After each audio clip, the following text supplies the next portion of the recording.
Hello students, ये आपकी online class है साइंस की और हम पढ़ रहे हैं चैप्टर द सेल, कोशिका से अंग तंत्र तक। लास्ट टर्म पे हमने ये चैप्टर फिनिश कर लिया था, तो आज से हम इस चैप्टर का रिवीजन स्टार्ट करेंगे। तो अगर ऐसा कोई टर्म है, कोई टॉपिक है जो आपको समझ नहीं आया है, तो आप उसको इस रिवीजन लेक्चर में ध्यान से समझने की कोशिश करिए।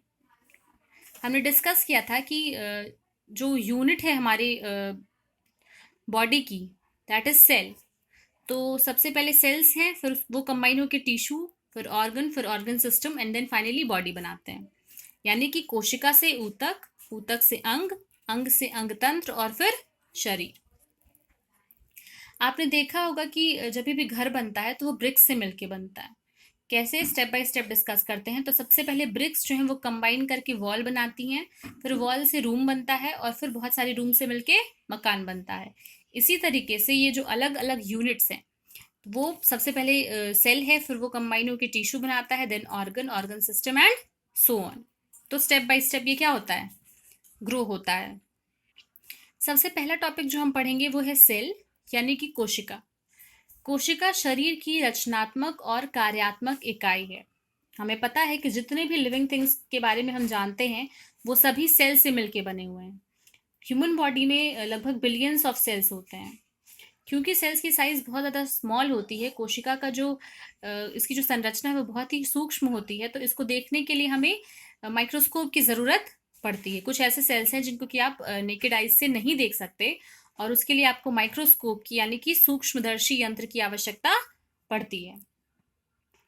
सेल की आइडेंटिफिकेशन, सेल को सबसे पहले रॉबर्ट हुक ने आइडेंटिफाई किया था।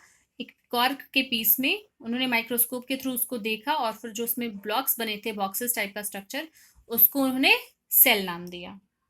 उस टाइम पे उनकी जो थ्योरी थी उसको बहुत ज़्यादा इंपॉर्टेंस नहीं मिली, लेकिन धीरे धीरे करके with the passage of time लोगों ने इस टॉपिक को डिस्कस किया, इस बारे में सोचा और फिर फाइनली 1838-1839 में दो जर्मन बायोलॉजिस्ट थे, मैथस केल्डिन और थियोडर स्क्वैन।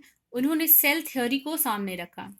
सेल थ्योरी यानी कि वो थ्योरी जो कि हमारी बॉडी का जो सबसे स्मॉलेस्ट यूनिट है उससे रिलेटेड जो थ्योरी है उसको हम सेल थ्योरी कहते हैं। तो इसके अब हम पॉइंट्स को डिस्कस करेंगे। सबसे पहला पॉइंट है जो सेल थ्योरी जो पॉइंट्स बताती है, मेन पॉइंट्स, उसमें सबसे पहला पॉइंट है कि हर एक लिविंग थिंग सेल से मिलके बना हुआ है। अगली चीज, लिविंग थिंग्स के लिए जो बेसिक यूनिट है वो क्या है, सेल है। और तीसरी चीज कि नए सेल्स तभी बनते हैं जब जो पुराने सेल हैं यानी कि प्री एग्जिस्टिंग सेल हैं वो डिवाइड होते हैं। तो ये सेल थ्योरी के 3 पॉइंट्स। अगली चीज जो हम पढ़ेंगे वो है माइक्रोस्कोप। तो माइक्रोस्कोप क्या होता है?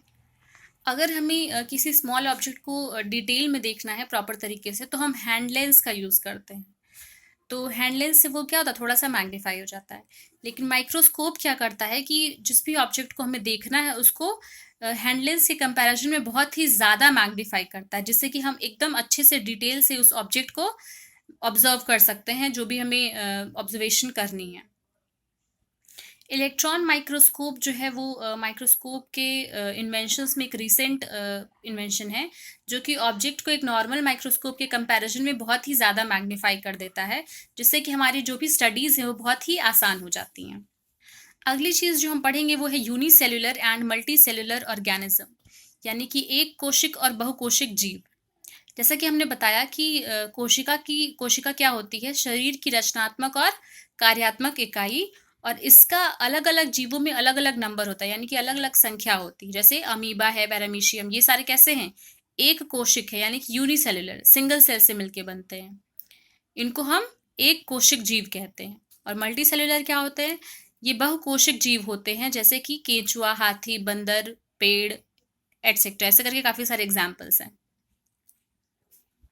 तो जो भी प्लांट्स एंड एनिमल्स हम अपने आसपास देखते हैं वो सारे मल्टी सेल्युलर यानी कि बहुकोशिकीय जीव हैं। अगली चीज जो हम पढ़ेंगे वो है सेल्स, साइज एंड शेप। लेकिन उससे पहले जो अभी हमने ये चीजें पढ़ी थी इनका हम डेफिनेशन समझ लेते हैं। तो सेल्स जो हैं, अगर एक ग्रुप है सिमिलर सेल का जो कि एक पर्टिकुलर फंक्शन करता है तो उस ग्रुप ऑफ सेल को हम टिश्यू कहते हैं, यानी कि ऐसे सेल्स जो कि एक पर्टिकुलर फंक्शन करते हैं, सेम टाइप ऑफ सेल्स, उनके ग्रुप को हम टिश्यू कहते हैं। जैसे कि मसल सेल्स जो होती हैं, मसल की सेल्स, वो क्या करती हैं, कंबाइन करती हैं, फिर क्या फॉर्मेशन होता है उससे, मसल्स टिश्यू का फॉर्मेशन होता है। फिर अगली चीज जो हम पढ़ेंगे वो है ऑर्गन। तो टिश्यू कंबाइन करके ऑर्गन बनाते हैं, बहुत सारे टिश्यूज जो कि एक पर्टिकुलर फंक्शन करते हैं वो क्या बनाते हैं, ऑर्गन बनाते हैं। और इसी तरीके से बहुत सारे ऑर्गन्स कंबाइन करके ऑर्गन सिस्टम बनाते हैं। ठीक है, तो हम अब स्टार्ट करेंगे अगला topic, that is cells size and shape. Cell की संरचना, कोशिका की संरचना। तो कोशिका के जो साइज शेप है उसको अध्ययन करने के लिए, समझने के लिए हमें माइक्रोस्कोप की जरूरत होती है, तो हमने अभी डिस्कस किया ही है। इसकी साइज जो होती है सेल्स की, वो अलग अलग सेल के लिए अलग अलग टाइप की होती है। नॉर्मली जो मोस्ट ऑफ द रेंज है सेल की, that is from 0.0005 centimetre to 0.0015 centimetre. Bacterial cell जो हैं वो काफ़ी छोटे होते हैं, लगभग 0.2 माइक्रोमीटर्स इन डायमीटर के। और जब भी हम सेल की साइज नापते हैं तो उसको हमेशा माइक्रोमीटर में नापते हैं, दैट इज माइक्रोन्स भी इसको कहते हैं। 1 micron is equals to 10⁻⁻6 metres. तो इसमें हमने पढ़ा था कि लॉन्गेस्ट सेल हमारी बॉडी में जो सबसे लंबा सेल है वो नर्व सेल है। सबसे बड़ा सेल जो है, लार्जेस्ट, वो है एग ऑफ एन ऑस्ट्रिच, ये सिंगल सेल होता है सबसे बड़ा सेल। और सबसे छोटा सेल जो है वो माइक्रोप्लाज्मा का होता है। नॉर्मली सेल का जो स्ट्रक्चर है वो ऐसा है कि उसमें एक मेम्ब्रेन होती है हर एक सेल के लिए।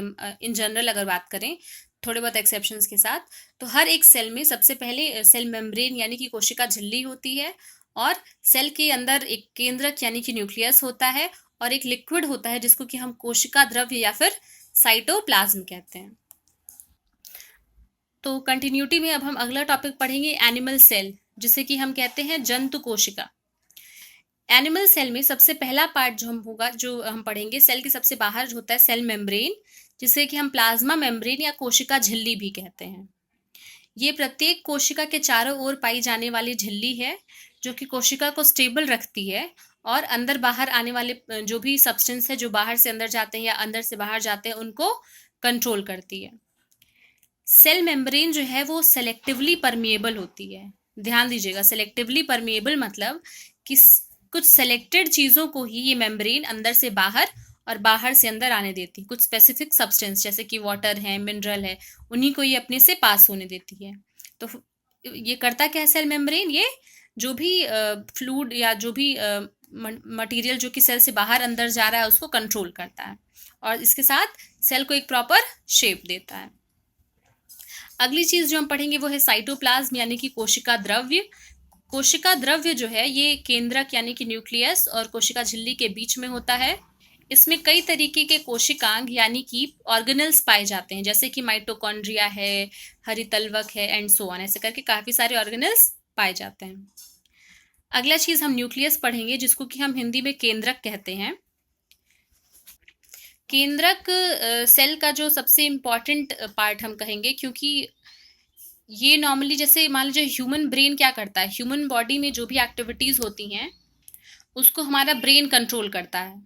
तो इसी तरीके से सेल में किस तरीके की एक्टिविटीज हो रही हैं, कैसे हो रही हैं, इस चीज को न्यूक्लियस कंट्रोल करता है, केंद्रक कंट्रोल करता है। तो ये कोशिका का सबसे महत्वपूर्ण कोशिकांग है, सबसे इंपॉर्टेंट ऑर्गेनल है। ये सामान्यतः अगर एनिमल सेल की बात करें तो एनिमल सेल के एकदम सेंटर में पाया जाता है, जबकि पादप कोशिकाओं में यानी कि प्लांट सेल्स में ये सरकमफ्रेंस यानी कि पेरिफेरल साइड, परिधि की तरफ होता है। न्यूक्लियस के अंदर एक जेली लाइक सब्सटेंस होता है जिसको कि हम न्यूक्लियोप्लाज्म कहते हैं, जिसे हिंदी में हम केंद्रक द्रव्य कहते हैं। एक मेम्ब्रेन होती है जो कि न्यूक्लियस को साइटोप्लाज्म से अलग करती है। न्यूक्लियस के ऊपर ये मेम्ब्रेन होती है जिसको हम न्यूक्लियर मेम्ब्रेन यानी कि केंद्रक की झिल्ली कहते हैं।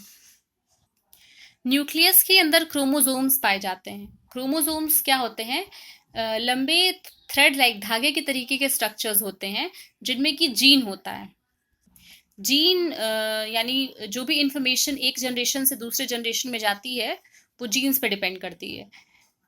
तो जो भी पेरेंटल कैरेक्टरिस्टिक हैं फ्रॉम पेरेंट्स टू ऑफस्प्रिंग, वो कैरेक्टर्स जो हैं जीन पे डिपेंड करते हैं, जो कि किसमें होते हैं, क्रोमोसोम्स के पास। और क्रोमोसोम कहाँ होता है, न्यूक्लियस के अंदर। टुगेदर न्यूक्लियस और साइटोप्लाज्म को कंबाइन करके हम प्रोटोप्लाज्म कहते हैं, जिसको कि हिंदी में जीव द्रव्य कहते हैं। तो एनिमल सेल में हमने क्या क्या पढ़ा? सेल मेम्ब्रेन, साइटोप्लाज्म, न्यूक्लियस, और न्यूक्लियस और साइटोप्लाज्म को कंबाइन करके प्रोटोप्लाज्म। अगले टर्न पे हम सेल ऑर्गेनल्स को डिस्कस करेंगे और फिर plant cells, plant tissues, animal tissues और coordination in plants and animals को डिस्कस करेंगे। Thank you class.